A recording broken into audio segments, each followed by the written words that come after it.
Rise and shine, Mr. Freeman. Rise and shine. So wake up, Mr. Freeman. Wake up and smell the ashes. Playing Half-Life 2 on a portable console is totally doable, because today I am reviewing a new gaming device, the O30S.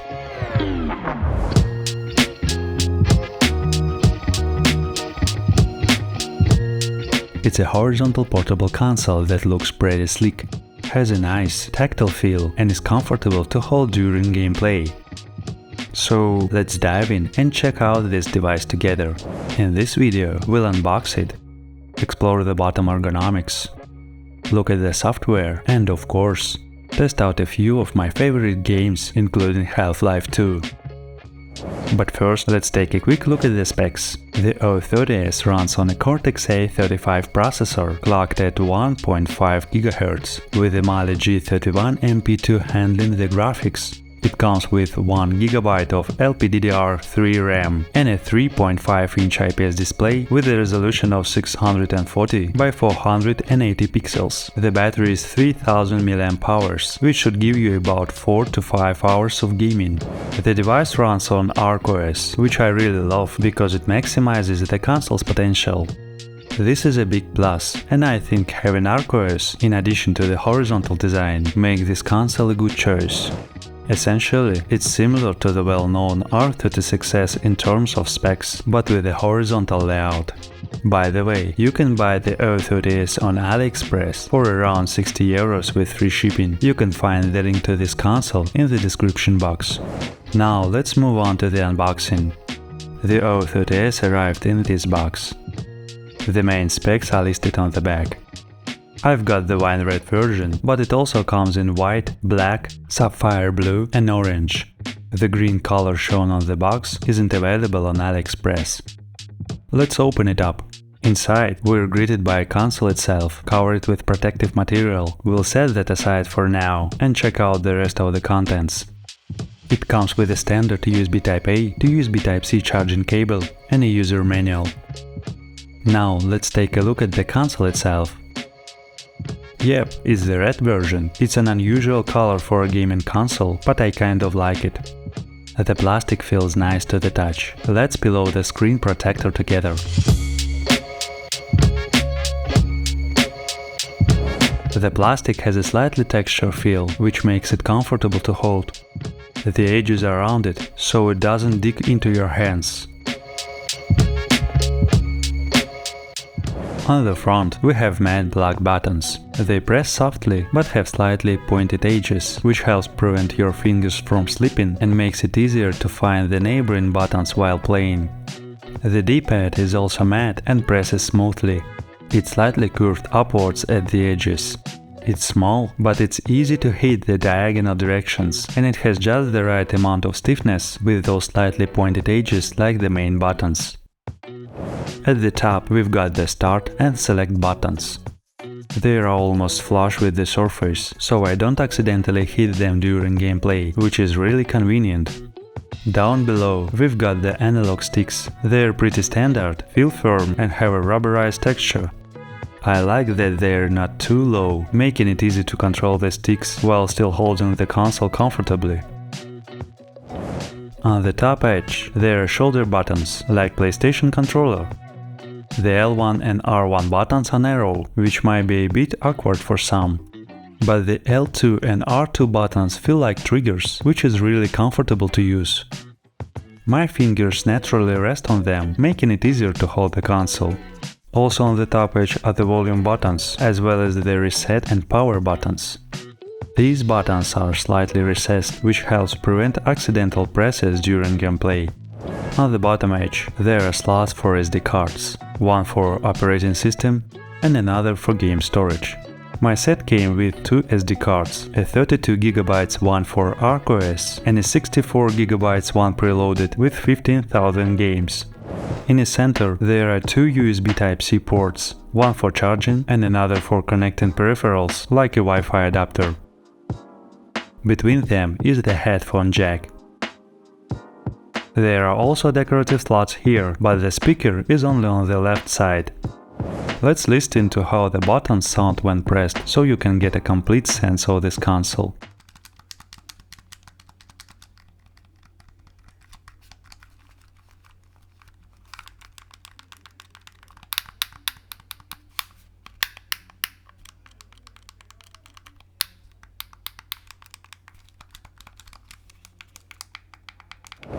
And before we continue, please like and subscribe to the channel and leave a comment. This helps me promote the channel. Also, you can click the bell icon so you don't miss any new videos. Thank you for your attention. Let's continue.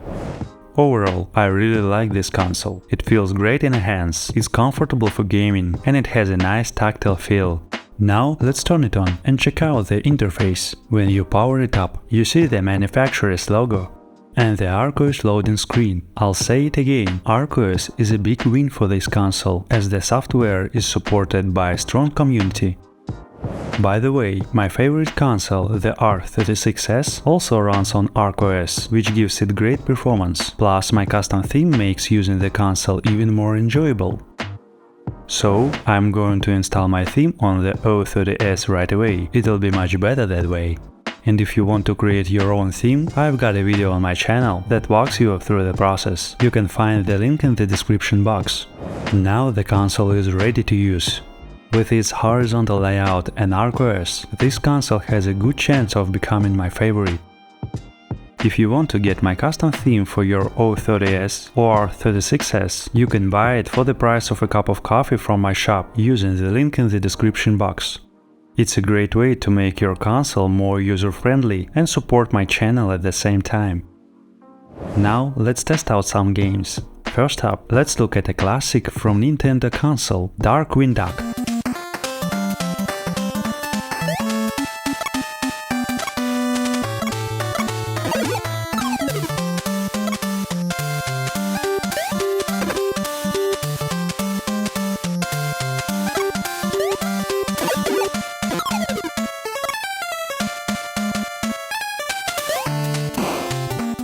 I love this game. By the way, to bring up the RetroArch menu, press Select and X together. Here you can fine-tune the emulator, save your game or load your last save. For a quick save, press Select and R1.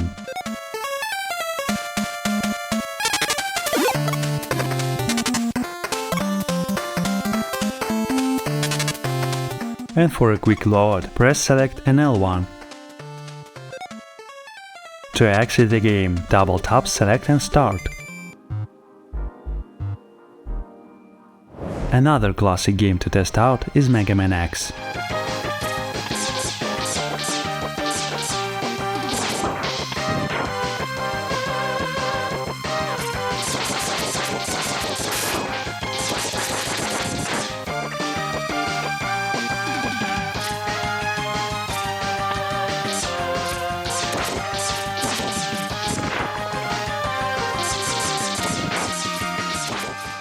Next, let's see how the console handles a Game Boy Advance emulator with Splinter Cell.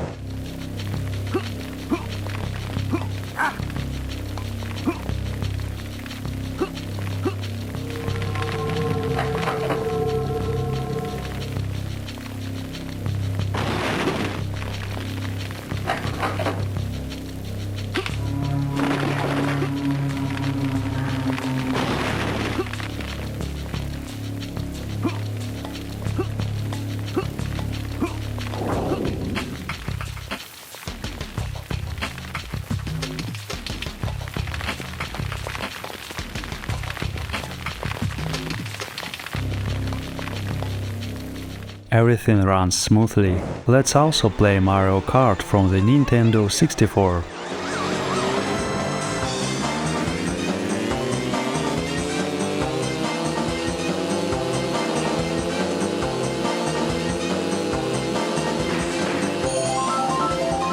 It's a really fun game and it runs pretty comfortably.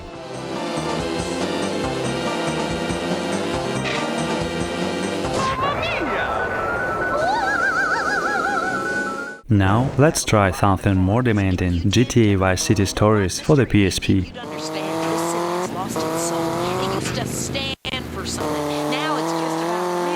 Speculation and The frame rate fluctuates between 30 and 20 FPS, with occasional drops to the 10 FPS. This is a pretty demanding game, and these numbers are decent for a device like this.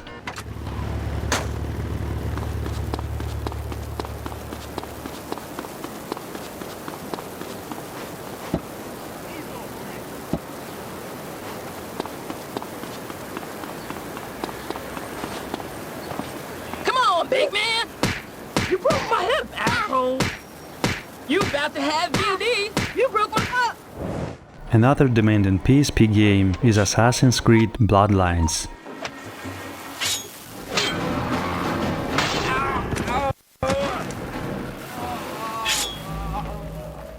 The frame rate dips occasionally, which is expected for a game this heavy, but it's still playable, especially if you're a fan of PSP games.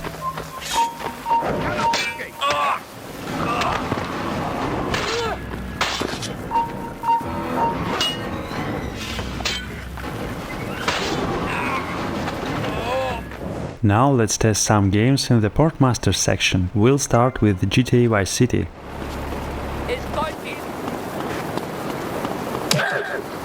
Keep punching! So many men, such You having fun yet? You're programming with a message from the State Department. All bridges and some roads in the Vice City metropolitan. As you can see, it's pretty smooth. Severe weather warning. Meteorologists are tracking Hurricane Hermione, which has devastated 5 Caribbean islands and is heading for Vice City. More updates soon. And now, the highlight of this review, Half-Life 2. I managed to get the game running, but there is an issue with the controls. The right stick seems to be rotated 90 degrees, so moving it left or right makes the camera go up or down. If you adjust this and remap the controls properly, it'll be perfectly playable. And so, the only ones on that train? Right, to stay or passing through on your way to parts unknown? Welcome to City 17. It's safer. My administration here, in the Citadel so thoughtfully prepared our benefactors. I've been proud to call City 17 my home. And so, whether... It's me, Gordon. Barney from Black Mesa. Hey, sorry for the scare. I had to put on a show for the cameras. I've been working undercover with civil protection. I can't take too long or they'll get suspicious. I'm way behind on my beating quota. Yes, Barney, what is it? I'm in the middle of a critical test. Sorry, Doc. By the way, if you want to learn more about running games like Half-Life or GTA Vice City using PortMaster, check out these 2 videos on my YouTube channel. Links are in the description box. In conclusion, I really like this console. It's well built, feels great, and a horizontal design adds a lot of the already versatile and functional interface.